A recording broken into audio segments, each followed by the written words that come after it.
Vous l'attendiez avec impatience, le voici, votre rendez-vous hebdomadaire avec l'histoire du vocabulaire religieux.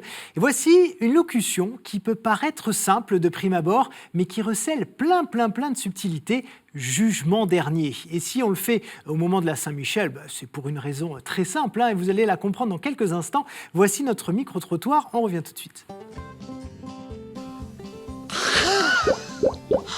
Le jugement dernier. Alors ça, j'ai appris ça au catéchisme. Le jugement dernier. Ça serait peut-être la sentence finale pour une personne, je sais pas, qui a commis des péchés ou qui a fait des faux pas, on va dire. Peut-être la dernière sentence qui peut s'abattre sur cette personne. C'est relatif à justement de ce qui se passe après la mort. Comment on va devenir notre vie d'après, notre avenir, enfin dans notre éternité, si ça va être. Il me semble qu'il y a aussi les corps glorieux, je crois, où chaque personne, encore une fois, selon la foi chrétienne bien sûr, reviendra dans un corps glorieux, sans péché, et voilà. Et ceux qui ont été qui auront vécu dans l'amour, qui seront ouverts à Dieu, pourront suivre Jésus. Quand vous arrivez devant Dieu, vous allez à droite, à gauche, au milieu, je suppose. Bon, c'est pas trop mal, on a l'idée globale, je dirais, mais on va aller encore plus au fond des choses avec le Père Clasen. Bonjour. Bonjour. Alors, dans la Bible, où est-ce qu'on trouve ce jugement dernier ? Le jugement dernier, c'est très clairement la fin des temps et c'est la fin du mal. C'est un combat, on le trouve dans l'Apocalypse au chapitre 12 et à la fin du livre de l'Apocalypse au chapitre 20.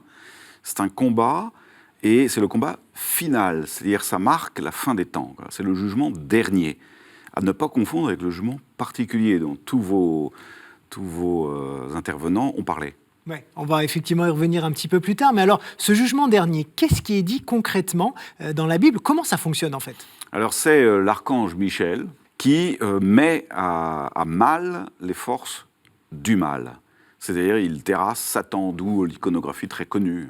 Et Michel, c'est celui aussi qui pèse les âmes, ça c'est important. Oui, c'est ça. Alors c'est le psychostase et le psychopompe. Le psychopompe, c'est celui qui conduit les âmes. Donc il y a quelque chose chez Saint Michel de rassurant. C'est-à-dire c'est pas lui qui juge, il élève les âmes, il les fait monter vers leur destinée. Et le psychostase, c'est celui qui pèse les âmes. Alors ça, on le trouve à partir de Abélard, puis XIIe siècle dans les tympans romans, où on voit, vous savez, de l'ange avec une balance, et puis il y a des concours, il y a un petit ange qui s'accroche sur la balance pour la faire monter de son côté, voilà. Puis il y a un démon de l'autre côté qui s'accroche. Il y a une iconographie très occidentale sur la pesée des âmes. Mais ça, c'est le jugement particulier. D'accord. Le jugement final, c'est quand Saint-Michel terrasse le dragon. Et qu'est-ce qui se passe à ce moment-là quand il terrasse le dragon ? Alors le bien triomphe ? Dans le livre de l'Apocalypse, c'est un peu plus compliqué.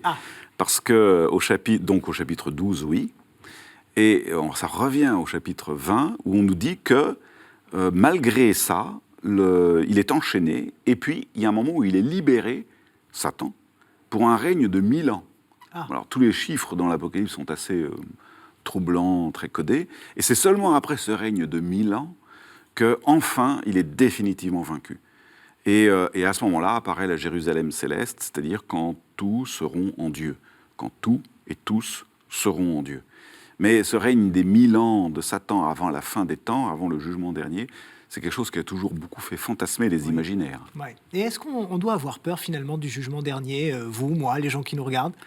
Non, si on va jusqu'au chapitre 21 de l'Apocalypse, c'est-à-dire c'est l'alliance définitive avec Dieu, c'est-à-dire nous cohabiterons en Dieu, avec Dieu, je ne sais pas très bien comment dire, donc ça n'a rien de terrifiant, tout au contraire. Mais comme le dit l'un de nos intervenants, il faut être porté vers le bien de base. Alors il faut être porté vers le bien de base, et puis on nous y portera. C'est-à-dire qu'il faut croire aussi à la communion des saints.